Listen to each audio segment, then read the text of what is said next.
कहते हैं खुशामदीद बुलेटिन के साथ। मैं हूं सादिया साहब और मैं हूं महरुख शहरियार। बुलेटिन का बाकायदा आगाज करेंगे। सबसे पहले आपको बता दें कि 10 साल कंट्री फ्रेमवर्क मुआहदे पर बातचीत के लिए वर्ल्ड बैंक का वफ्द पाकिस्तान आ गया है।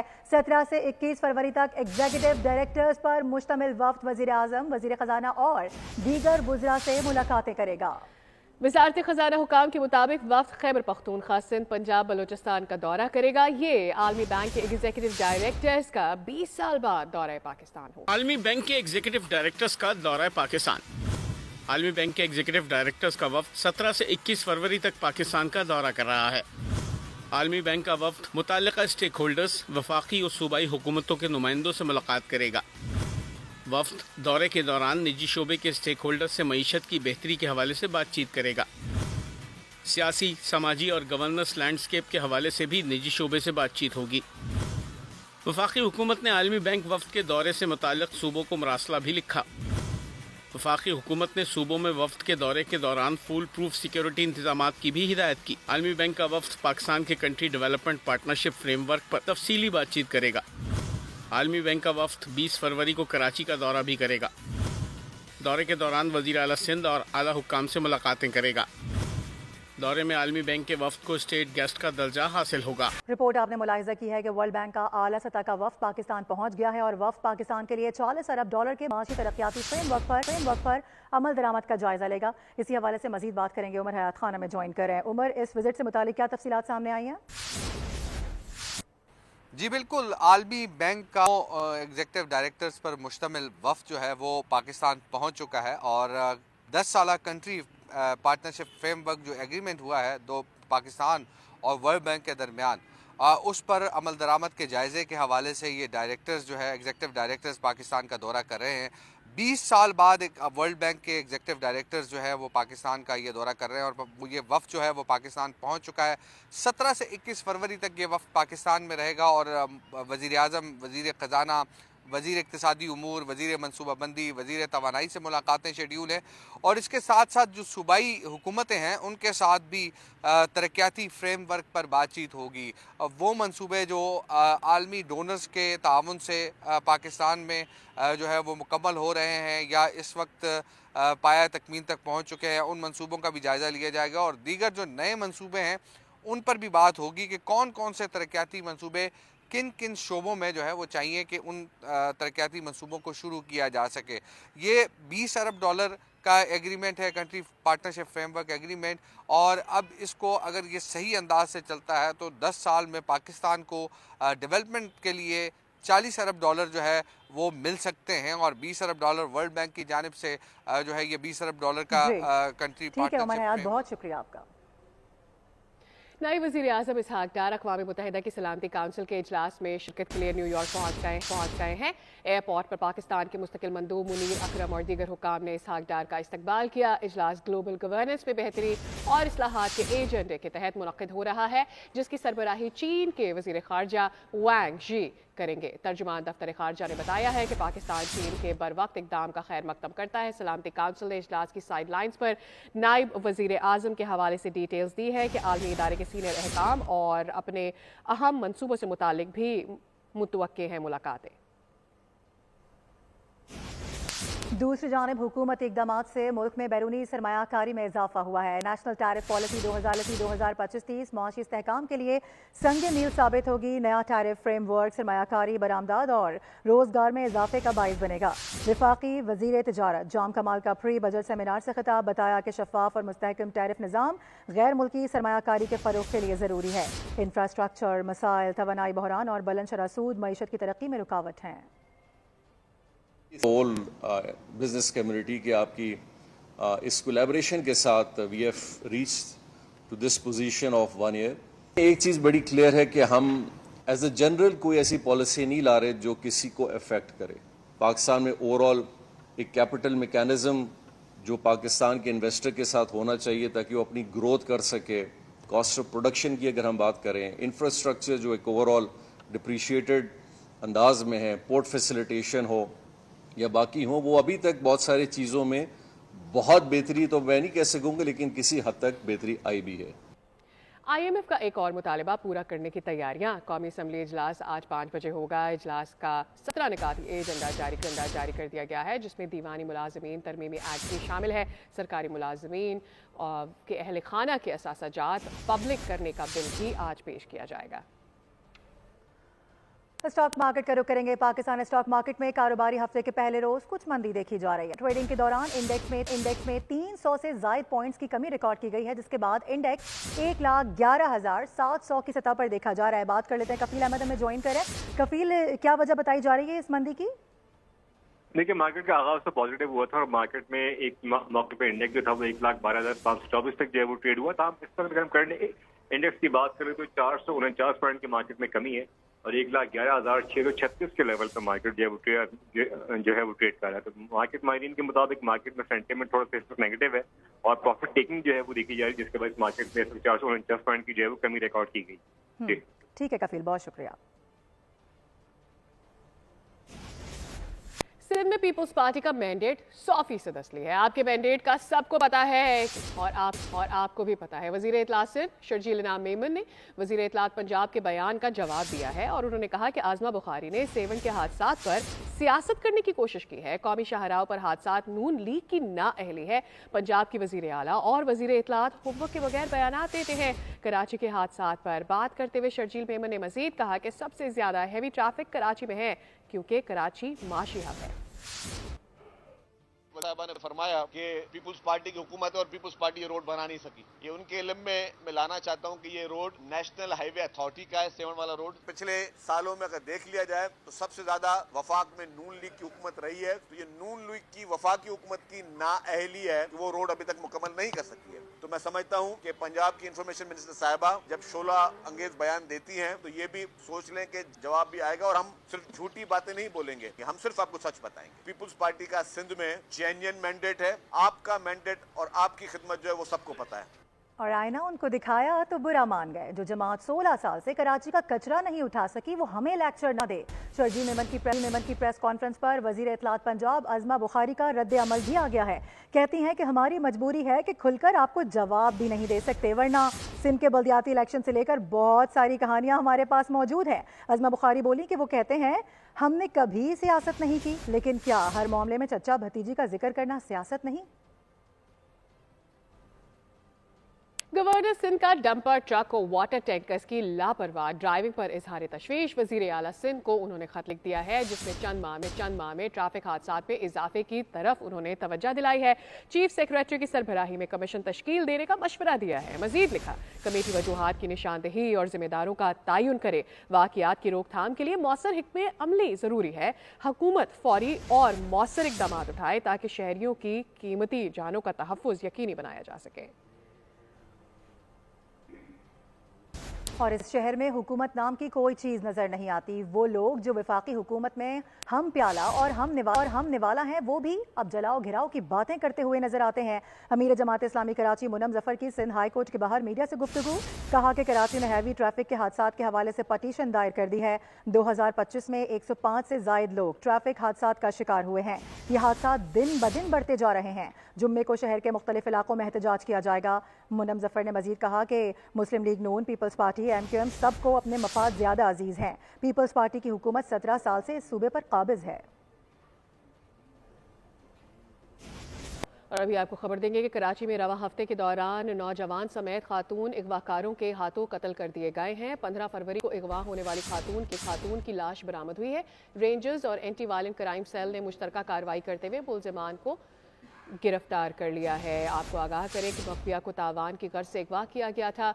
इस पर बात भी करेंगे अपने नुमाइंदे से। नौजवान और खातून को अगवाकारों ने कत्ल किया है। काशान हमें डिटेल से आगाह करेंगे। जी काशान। हाँ जी बिल्कुल, देखें रवा साल के कायद में खातून समेत नौजवान जो है वो अगवाकारों के हाथों कत्ल कर दिए गए। पहला वाकया जो है 6 जनवरी को कराची में रिपोर्ट हुआ। डिफेंस के इलाके खयाबान मुहाफिज से मुस्तफ़ा आमिर नामी नौजवान को उन्हीं के दोस्तों ने कत्ल करा और लाश को करोला कार में डाल के हब चौकी ले गए और गाड़ी को जला दिया गया।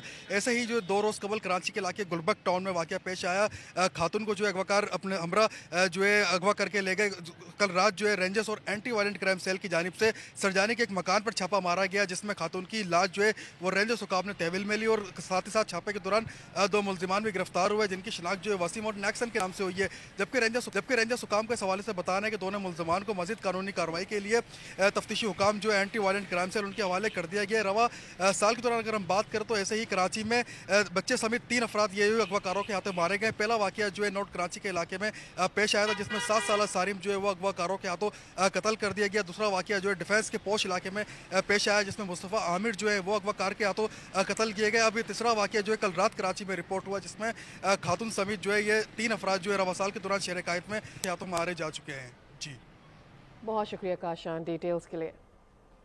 आगे बढ़ते हुए आपको बताएं कि कराची में जुर्म और कानून में रस्साकशी जारी है। औरंगी टाउन में डकैत गैंग बेकरी से 1.5 लाख रुपए नकद और 5 मोबाइल फोन्स ले उड़े हैं। जबकि दरख्शां पुलिस ने स्ट्रीट क्राइम की वारदातों में मतलूब मुलजिम को असलहे समेत गिरफ्तार कर लिया।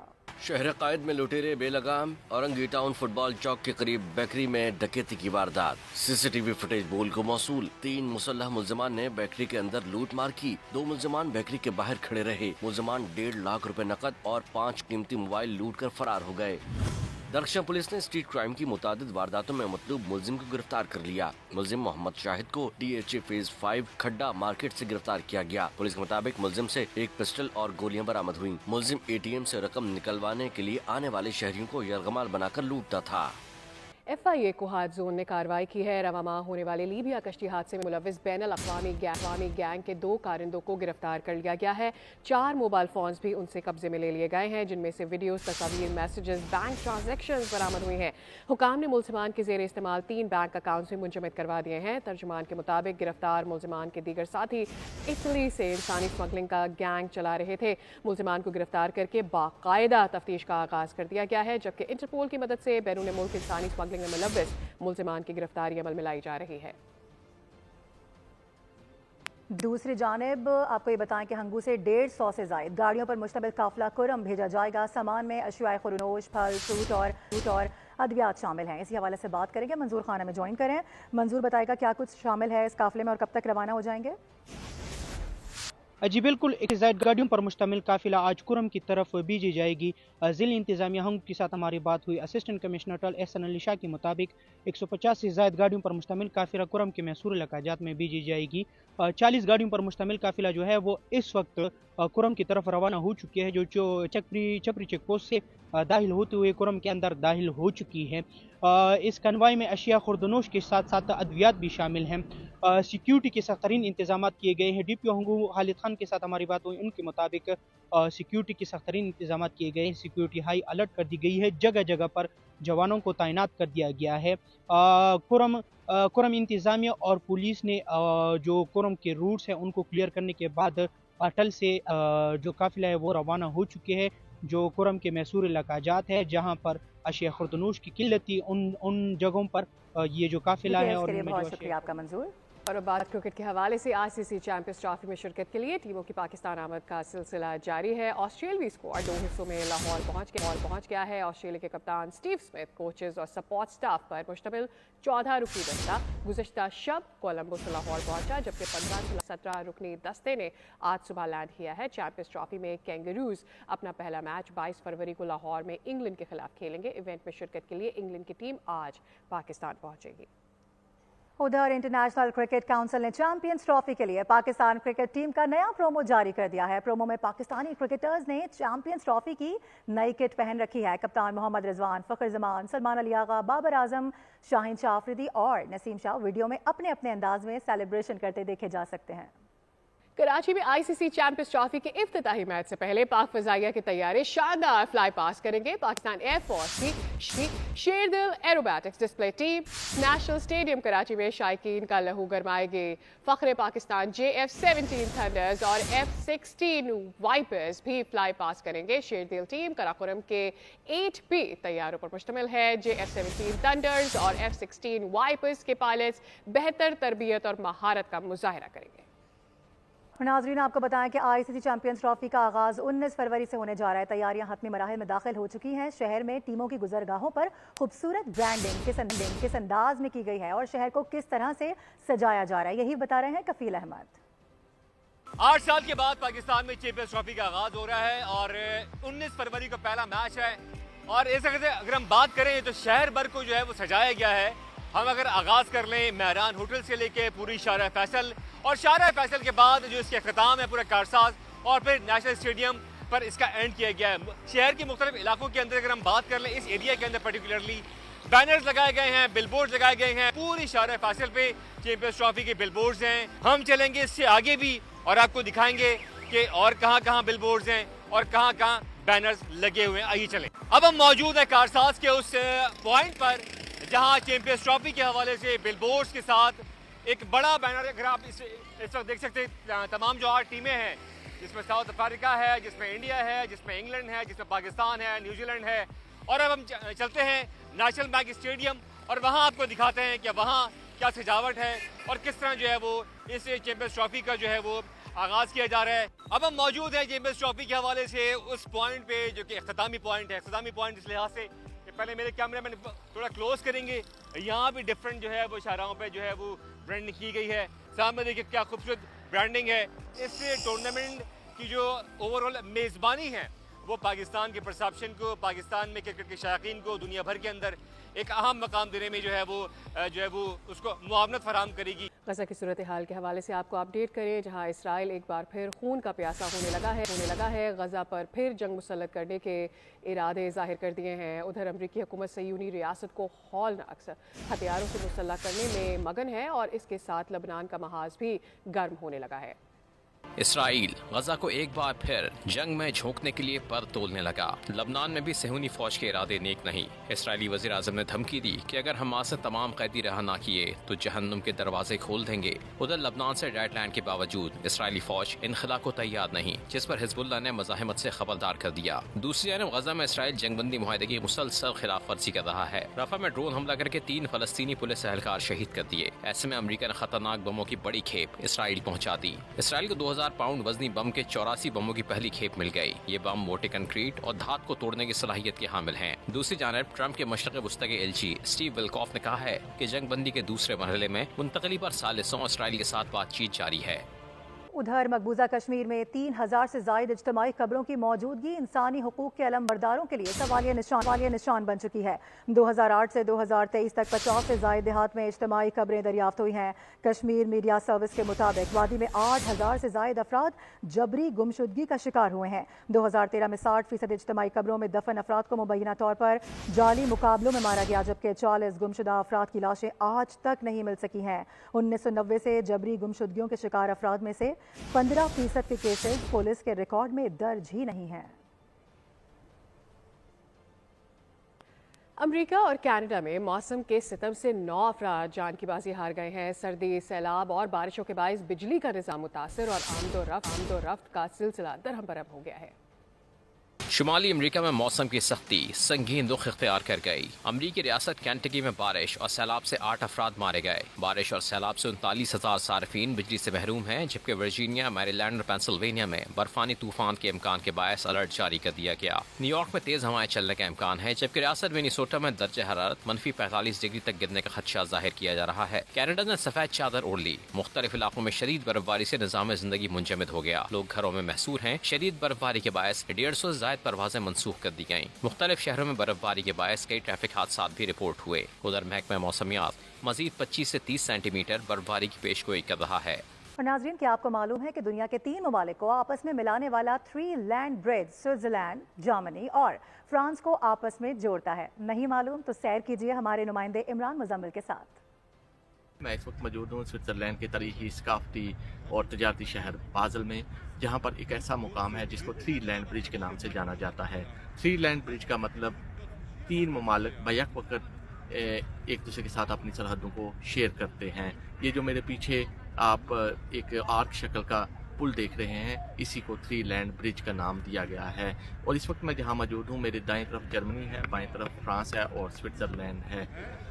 इस पुल को ऑस्ट्रेलियन आर्किटेक्चर डिटमार फाइस्टिंगर ने डिज़ाइन किया था और अपने इस खूबसूरत डिज़ाइन की वजह से उसको कई कौमी और बैनुल-अक़वामी अवार्डों से नवाजा जा चुका है।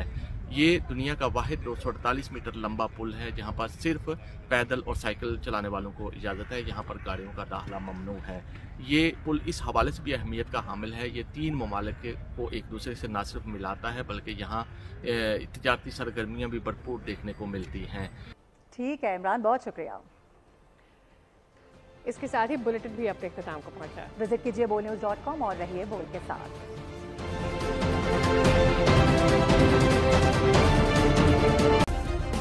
सब्सक्राइब करें और बेल दबाएं ताकि कोई खबर रह न जाए।